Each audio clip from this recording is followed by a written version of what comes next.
حضرت امیر محمد اکرم آوان مد ذلہ العالی دارالعرفان منارہ ضلع چکوال میں سالہ سال سے قرآن و حدیث کے اوپر خطابات کر رہے ہیں اور سلسلہ نقشبندیہ اویسیہ کے مطابق لوگوں کو ذکر الہی کی تربیت دے رہے ہیں۔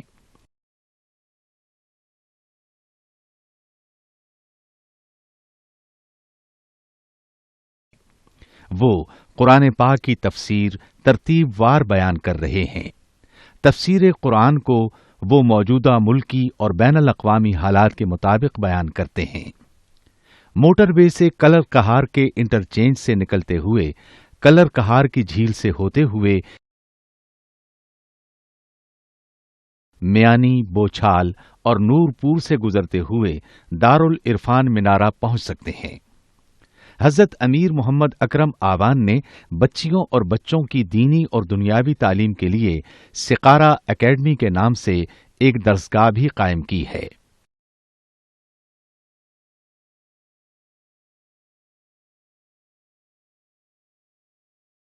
جس کا افتتاح ملک پاکستان کے صدر جنرل محمد ضیاء الحق نے اپنے دست مبارک سے کیا تھا۔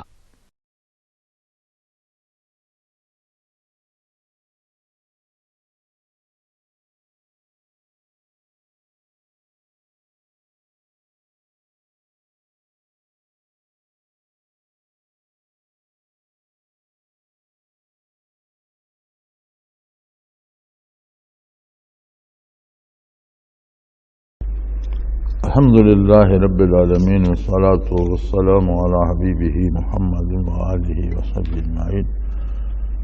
أعوذ بالله من الشيطان الرجيم، بسم الله الرحمن الرحيم۔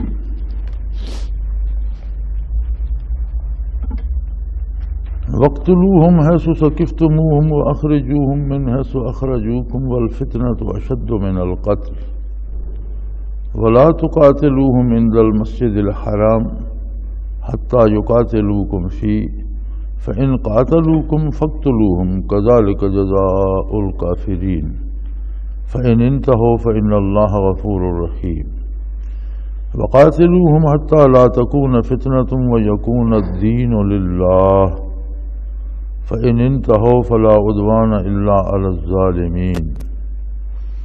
اللهم سبحانك لا علم لنا إلا ما علمتنا إنك أنت العليم الحكيم۔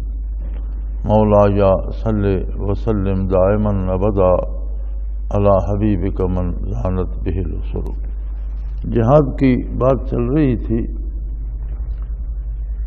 اور اس میں ارشاد یہ فرمایا گیا تھا کہ جب کفار تم سے جنگ کرتے ہیں تو تم بھی جواباً ان سے جنگ کرو اور اللہ کی راہ میں جان مال اپنی تمام قوت لگا دو اور زیادتی نہ کرو کہ اللہ زیادتی کرنے والوں کو پسند نہیں فرماتے۔ اسی کا تتمہ ہے، فرمایا وَاقْتُلُوهُمْ حَيْثُ ثَقِفْتُمُوهُمْ۔ جب وہ عید شکنی کریں یا تم پر چڑھائی کریں یا تم سے لڑنا چاہیں تو پھر انہیں جہاں پاؤ ان سے قتال کرو۔ وَأَخْرِجُوهُمْ مِنْ حَيْثُ أَخْرَجُوكُمْ، اور انہیں اسی طرح نکلنے پر مجبور کر دو جس طرح وہ تمہارے گھروں کو برباد کرتے ہیں اور تمہیں نکلنے پر مجبور کرتے ہیں، تم بھی انہیں اسی طرح نکلنے پر مجبور کر دو۔ وَالْفِتْنَةُ أَشَدُّ مِنَ الْقَتْلِ، اور یاد رکھو فساد پھیلانا جو ہے وہ قتل سے بہت بڑا زیادہ جرم ہے۔ قتل کسی ایک ذات کا ہوتا ہے، اگر جنگ ہوتی ہے، جہاد ہوتا ہے تو اس میں بھی قتال ہوتا ہے، تو اس میں بھی ان لوگوں کو قتل ہوتا ہے جو اس میں شریک ہوتے ہیں، جو مقابلہ کرتے ہیں۔ لیکن فتنہ جو ہے وہ کسی کا لحاظ نہیں کرتا، وہ سب کی تباہی اور سب کی پریشانی کا سبب بنتا ہے۔ وہ خواتین ہوں، بچے ہوں، بوڑھے ہوں، وہ جنگ میں حصہ لے رہے ہوں یا نہ لے رہے ہوں، فتنہ گری اور فساد پھیلانا جو ہے وہ سب کو اپنی لپیٹ میں لے لیتا ہے۔ تو اسلام نے جنگ کو ایک نیا رخ دیا ہے۔ تاریخ انسانی جب سے بنی ہے زمین پر، تب سے قتال کا اور قتل کا اور لڑائی کا سراغ بھی ملتا ہے۔ پہلا قتل آدم علیہ السلام کے بیٹے نے اپنے بھائی کو قتل کر کے کیا۔ جب سے انسان نے زمین پر قدم رکھا تب سے ساتھ اختلاف، اور اختلاف کی انتہا یہ کہ ایک دوسرے کو قتل کر دینا یہ آ رہا ہے۔ اور یہ ایک ایسی بات ہے جو اقوام عالم میں سدا سے موجود رہی۔ انسان غیر مہذب رہا، جنگلوں میں چلا گیا، تہذیب سے نابلد ہو گیا، تو بھی اس میں لڑائی مقابلہ کبھی کسی زمین پر کبھی کسی بات پر چلتا ہی رہا، اور انسان انتہائی مہذب ہو گیا اور اپنے آپ کو تہذیب کی انتہا پر سمجھنے لگا، تو بھی جنگ اس کے ساتھ ہے اور لڑائی چل رہی ہے۔ جنگ میں ہوتا یہ ہے کہ مخالف کو تباہ کیا جائے، اس کے وسائل برباد کیے جائیں، اور اسے اس طرح کچل دیا جائے کہ وہ دوبارہ سر اٹھانے کے قابل نہ رہے۔ دونوں فریقوں کی کوشش جنگ میں یہ ہوتی ہے، اور اسی کو جنگ کہتے ہیں۔ اسلام نے اسے نیا موڑ دیا ہے۔ اسلام نے فرمایا ہے کہ جب زمین پر فساد پھیلے تو جو لوگ فساد پھیلا رہے ہیں ان کو فساد سے روکنا جہاد ہے۔ انہیں تباہ کرنا مقصد نہیں ہے، ان کے وسائل تباہ کرنا مقصد نہیں ہے، انہیں اپنا غلام بنانا مقصد نہیں ہے۔ مقصد یہ ہے کہ اللہ کے دیے ہوئے جو انسانی حقوق ہیں ان کا وہ احترام کریں اور دوسروں کے حقوق پامال نہ کریں۔ اگر اس سے باز آ جائیں تو ان کے ساتھ جنگ نہیں ہوگی۔ نیز اسلام نے یہ قانون بھی دیا کہ جو جنگ میں شریک نہیں ہوتا، بوڑھا ہے، ضعیف ہے، خاتون ہے، بچے ہیں، ان کے ساتھ جنگ نہیں ہوگی۔ کسی کے عبادت خانے نہیں اجاڑے جائیں گے، پھلدار یا مفید درخت نہیں کاٹے جائیں گے، فصلیں نہیں اجاڑی جائیں گی۔ جنگ میں تو یہ سب کچھ جائز تھا، لیکن جہاد میں یہ جائز نہیں ہے۔ جہاد صرف ان قوتوں، ان افراد کے خلاف ہوگا جو میدان جنگ میں اترتے ہیں، اور تب تک ہوگا جب تک وہ اپنی فتنہ گری سے اور لوگوں کے حقوق چھیننے سے اور لوگوں کو تباہ کرنے سے باز نہیں آ جاتے۔ جو حقوق انسانی ہیں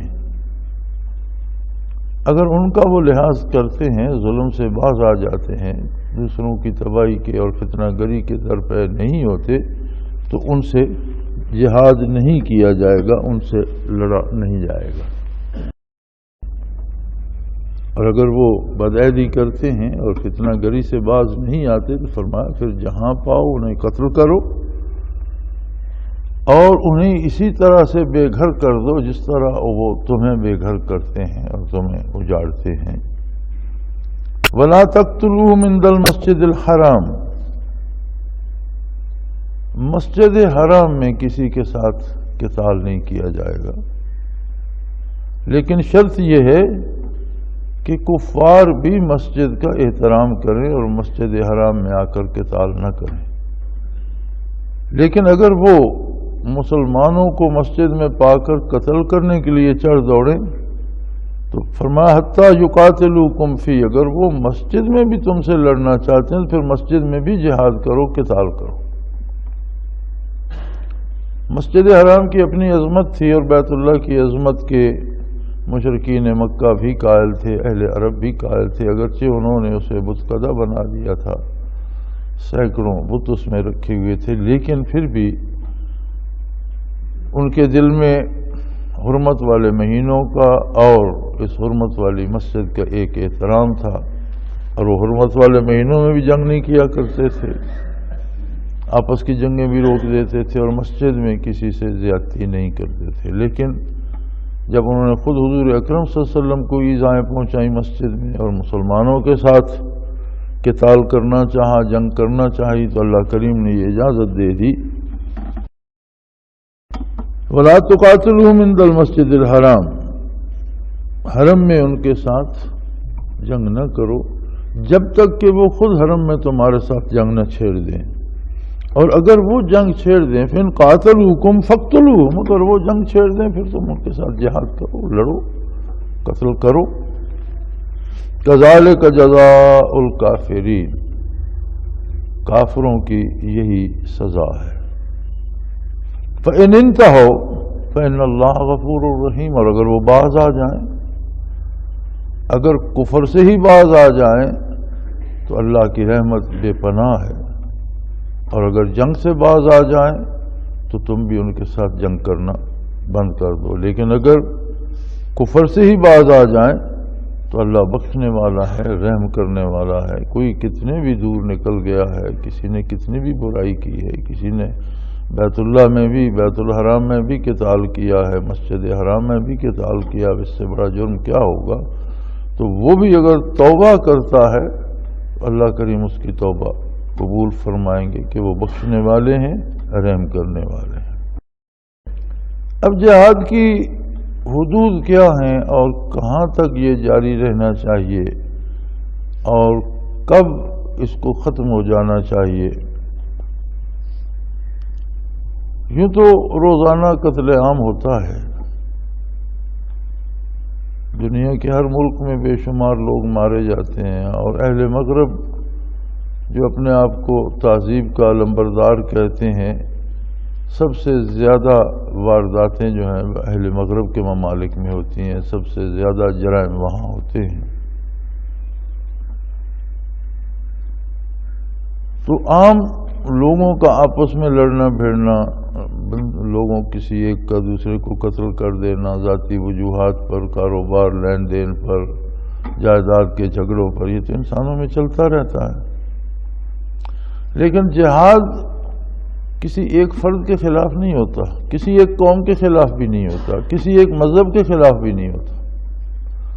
جہاد ظلم کے خلاف ہوتا ہے، ظالم کے خلاف ہوتا ہے، اور جہاد سے مقصد ظالم کو تابع کرنا یا غلام بنانا یا تباہ کرنا نہیں ہوتا، بلکہ اسے ظلم سے روکنا ہوتا ہے۔ اللہ کریم نے بعض حقوق تمام انسانوں کو عطا فرمائے۔ زندہ رہنے کا حق ہر انسان کا ہے، مومن ہے یا کافر ہے۔ اللہ نے اسے زندگی دی ہے، اللہ ہی اسے موت دے سکتا ہے، اللہ کے حکم سے مارا جا سکتا ہے، اپنی مرضی سے نہیں۔ اللہ کے قانون کے تحت، اللہ کے ضابطے کے تحت اگر وہ سزا موت کا مستحق بنتا ہے تو اور بات ہے، لیکن کوئی شخص اپنی مرضی سے اسے قتل نہیں کر سکتا۔ زندگی اللہ نے دی ہے، لینا بھی اسی کا حق ہے، اور اگر کوئی ناجائز قتل کرتا ہے تو فرمایا کہ اگر کسی ایک بندے کو مارتا ہے تو اتنا بڑا جرم ہے جیسے اس نے ساری انسانیت کو قتل کر دیا۔ اسی طرح تعلیم حاصل کرنا، صحت کے لیے اس کی مدد کی جائے، دوائیں لینا، اس کے علاج معالجے کا اہتمام، اس کے بچوں کی تعلیم، اس کے گھر کا تحفظ، اس کو کاروبار کی اجازت، یہ سارے اس طرح کے انسانی زندگی کے لیے جو ضروری چیزیں ہیں، ان سب میں کافر کا بھی حق ہے، اگر وہ مسلمان نہیں ہوتا نہ ہو، لیکن وہ انسان ضرور ہے اور انسانی حقوق اسے حاصل ہیں، اور کوئی اس سے نہیں چھین سکتا، نہ اسلامی حکومت چھین سکتی ہے، نہ کوئی مجاہد چھین سکتا ہے۔ اس کے جو حقوق اللہ نے دیے ہیں وہ اس کے رہیں گے۔ ہاں، اگر وہ اپنی حد سے تجاوز کرتا ہے، فتنہ سازی کرتا ہے، دوسروں کے لیے مصیبتیں بناتا ہے، دوسروں کے حقوق چھینتا ہے، لوگوں کو قتل کرتا ہے، یا ان کی آبرو لوٹتا ہے، یا ان کا مال لوٹتا ہے، تو جب وہ حد سے تجاوز کرے گا، ظلم کرے گا، تو ظلم کو روکنے کے لیے اس کے ساتھ جہاد کیا جائے گا، قتال کیا جائے گا۔ اگر وہ ظلم سے رک جائے، باز آ جائے، تو اگر وہ کافر رہنا چاہتا ہے تو رہے، کیونکہ کلمہ قبول کرنا یا نہ کرنا اس کا حق بھی ہر انسان کو، جس طرح زندہ رہنے کا حق دیا ہے، اسی طرح مذہب قبول کرنے کا بھی ہر انسان کو اس کی پسند کے مطابق حق دیا ہے۔ وہ حق قبول کرنا چاہتا ہے یا کافر رہنا چاہتا ہے تو اس کے ساتھ کوئی زبردستی نہیں کی جائے گی، بلکہ بحالت کفر بھی اس کے سارے انسانی حقوق کا تحفظ کیا جائے گا۔ اور اگر وہ کفر سے باز آ جائے، فساد سے باز آ جائے، تو اللہ کی رحمت بے پناہ ہے اور وہ بخشنے والا ہے، وہ اسے بھی بخش دیتا ہے۔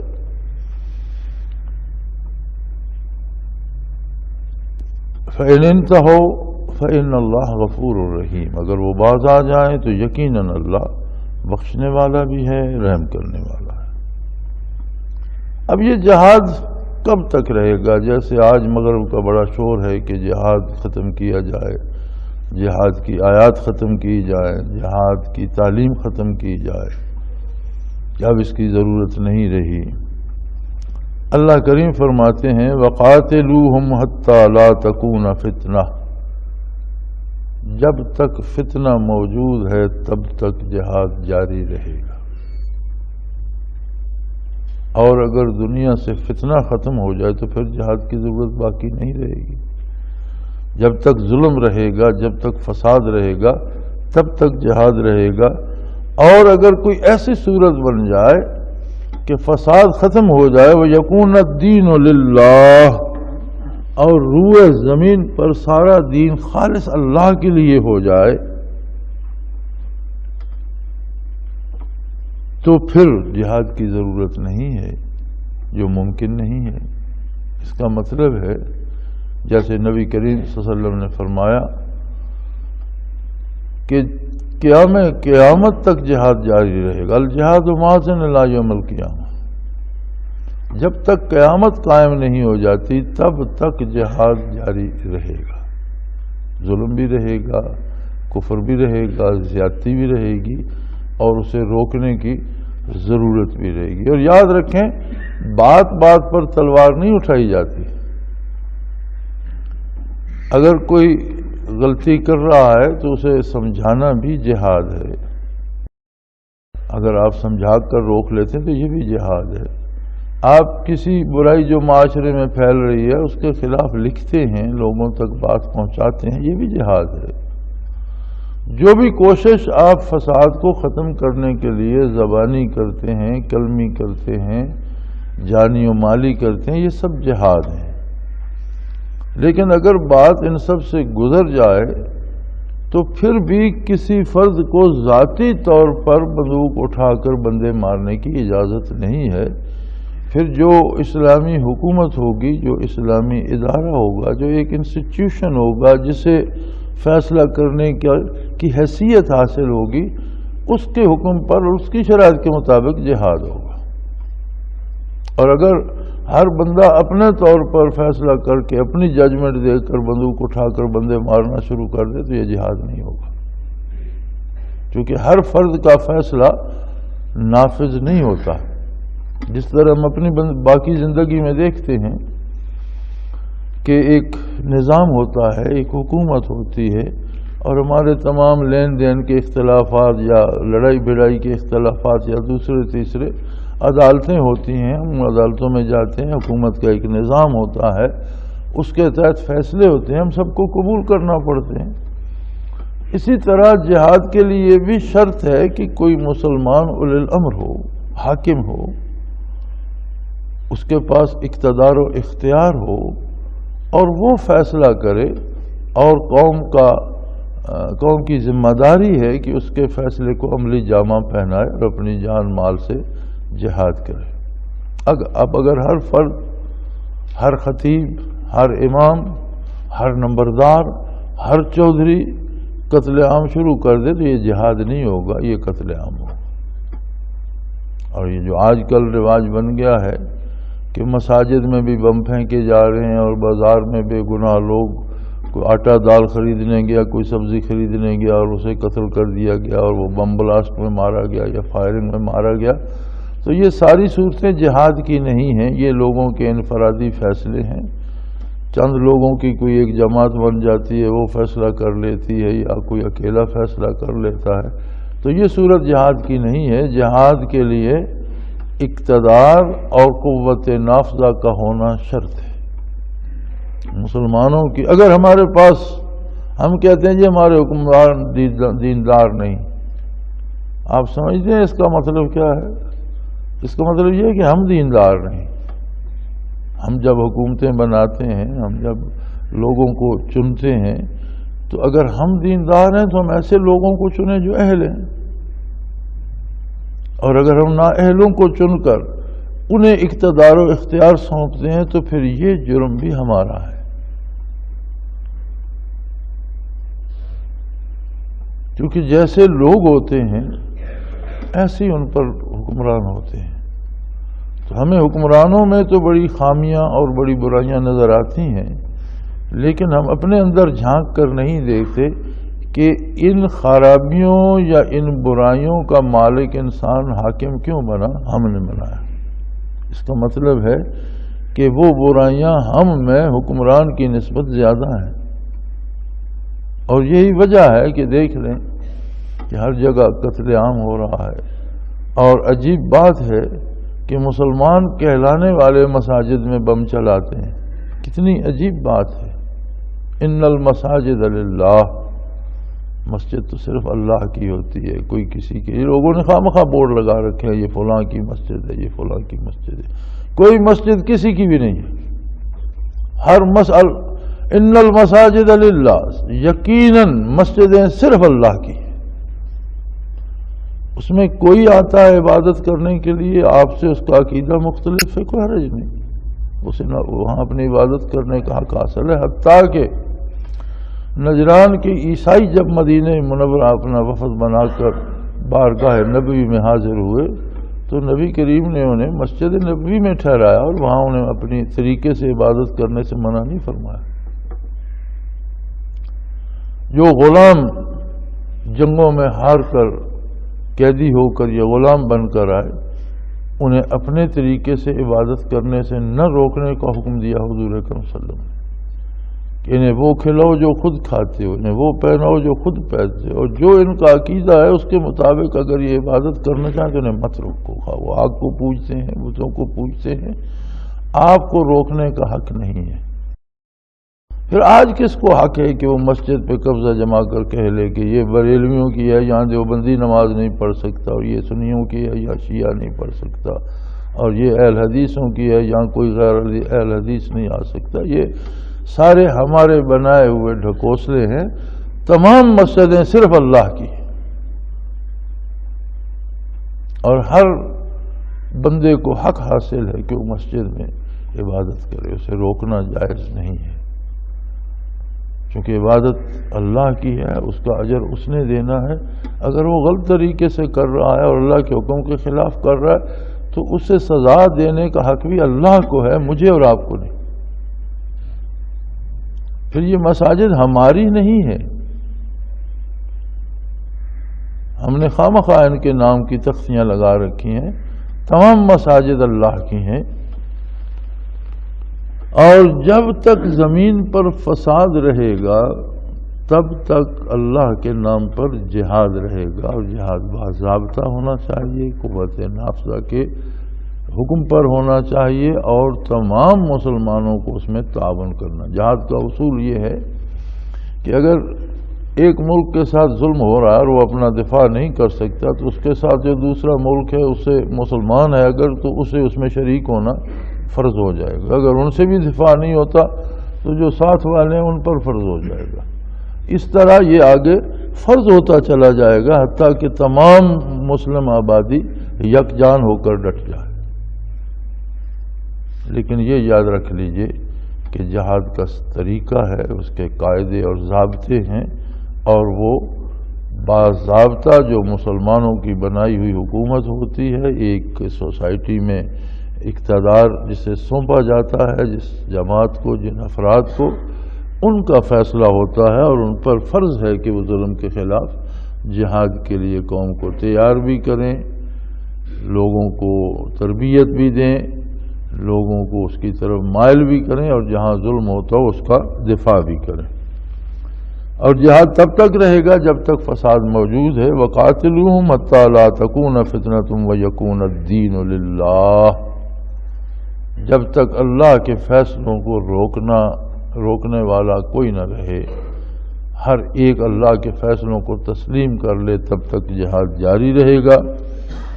فَإِنِ انتهوا، اور اگر لوگ ظلم سے باز آ جائیں، فَلَا عُدْوَانَ إِلَّا عَلَى الظَّالِمِينَ، تو پھر کسی پر کوئی سختی نہیں کی جائے گی، ہاں پھر بھی جو ضابطے توڑے گا یا ظلم کرے گا اس کو سزا دی جائے گی۔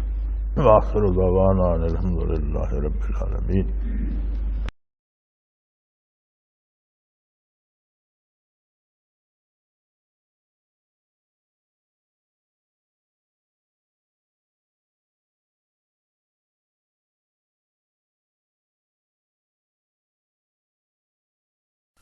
وہ تمام احباب جو اسلام کی طلب رکھتے ہیں ان سے گزارش ہے کہ دارالعرفان منارہ ضلع چکوال میں امیر محمد اکرم آوان صاحب کے خطابات سے مستفید ہوں۔